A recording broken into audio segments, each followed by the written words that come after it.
এই মিয়া দেখে যাইতারেন না? কি কইছো আরেকবার ক। ভাই আমি মাত্র রক্ত দিয়েছি, আপনি যেইভাবে আমার ধাক্কাটা দিয়েছেন আমি তো ব্যথা পাইছি।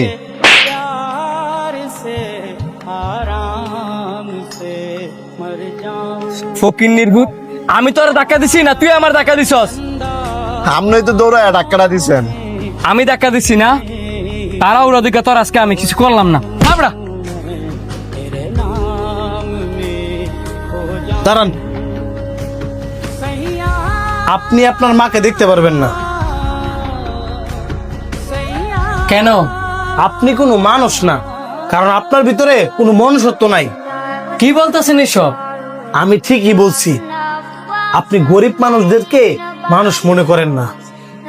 একটা কথা মনে রাখবেন, সে গরিব হোক কিংবা ধনী, প্রতিটা মানুষই রক্তে মাংসে গড়া।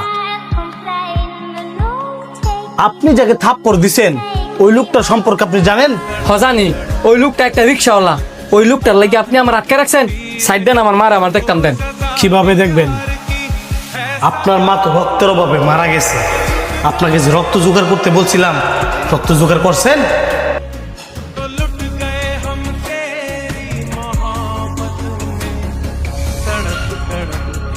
কি কইলেন ডাক্তার? আমার মা মারা গেছে? আমি তো অনেকক্ষণ রক্তে লেগে খুঁজছি, কিন্তু রক্ত পাই নাই। আপনি নিশ্চয়ই আমার লগে মিছা কথা কইতাছেন। হ্যাঁ, আমি মিথ্যা কথা বলছি। এই মিথ্যা কথা শুনে আপনার চোখটা পানি আয় পড়ছে। এটা যদি সত্যি হইতো? তাহলে কি আমার মা মারা যায় নাই? না, মারা যায় নাই, তবে মারা যাইতো। আপনি যে রিক্সাওয়ালাটা থাপ্পড় দিছেন, ওই রিক্সাওয়ালাটা যদি সঠিক টাইমে আপনার মার রক্ত না দিত।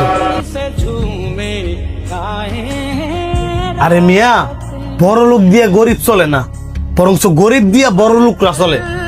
আপনি পারতেন আপনার চাইতে কোনো ধনী মানুষের রক্ত দিয়ে আপনার মারে বাঁচাইতে? পারতেন না, কারণ একজন গরিবের ভিতরে যে মনুষ্যত্ব থাকে, একজন ধনী মানুষের ভিতরে তার বিন্দু পরিমাণে মনুষ্যত্ব থাকে না। আরেকটা কথা মনে রাখবেন, রক্তের মধ্যে লেখা থাকে না কোনটা ধনীর রক্ত কোনটা গরিবের রক্ত। আপনার মা যদি শুনে যে লোকটা আপনার মারে রক্ত দিয়ে বাঁচাইছে আপনি তার সাথেই খারাপ ব্যবহার করছেন, আপনার মা কতটুকু কষ্ট পাইব? ওই লোকটা এখান থেকে চলে যাওয়ার আগে আগে তাড়াতাড়ি ওনার কাছে গিয়ে মাপ চান, আর নয়তো আল্লাহ পাক আপনাকে মাফ করবে না।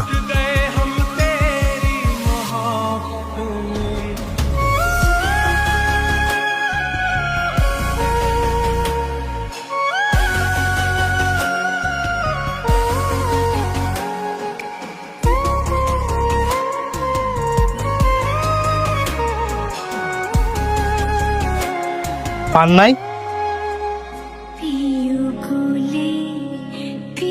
সমস্যা নাই, অন্য কোনো দিন পাইলে ওনারে ভালো করে বুঝাই দিয়েন। আপনি যে আপনার ভুলটা বুঝতে পারছেন এটাই অনেক।